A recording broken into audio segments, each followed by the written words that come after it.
বড়সড় ট্রাঙ্ক খোলা হয়েছে। সেই ট্রাঙ্কের ভেতর থেকে প্রচুর পরিমাণ ফাইল পাওয়া গিয়েছে। এখানে আমরা দেখতে পাচ্ছি একটা অস্ত্রের লাইসেন্স,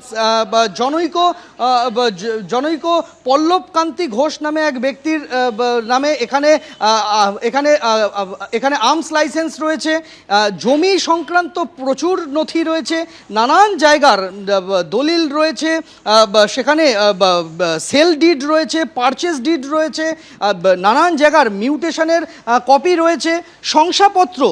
এখানে আমরা দেখতে পাচ্ছি যে রসখালি গ্রাম পঞ্চায়েত, বিষ্ণুপুর 1 নম্বর পঞ্চায়েত সমিতি, তার নথি রয়েছে। কোথাও আমরা দেখতে পাচ্ছি যে রাজপুর সোনারপুর পৌরসভা এলাকার নথি রয়েছে।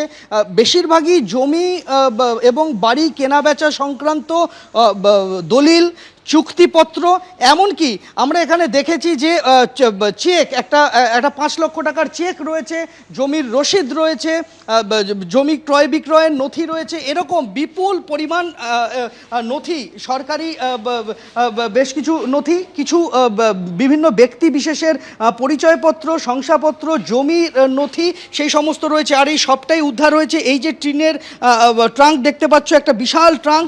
এই ট্রাঙ্কের ভেতর থেকে কিন্তু এই সমস্ত নথি পাওয়া গিয়েছে। একটি টিনের ট্রাঙ্ক খোলা গিয়েছে, সেই একটি টিনের ট্রাঙ্ক থেকে সিপিআইএম এর কর্মীরা তারা এই সমস্ত কিছু যে নথিপত্র, কাগজপত্র সেসব বের করেছেন। আপনারা তো ট্রাঙ্ক খুললেন, কি পেলেন? ট্রাঙ্ক থেকে কি রয়েছে? ট্রাঙ্কের কাগজ, এগুলো কিসের কাগজ? কাগজ বলতে দেখা যাচ্ছে এখানে পাড়ার তো কিছুই নেই, যত সব দূর দূরান্ত, বিষ্ণুপুর, তারপর তোমার হচ্ছে সোনারপুর, রাজপুর, যত সব জমির জায়গার কাগজপত্র, কেনা বেচার এই সমস্ত আছে।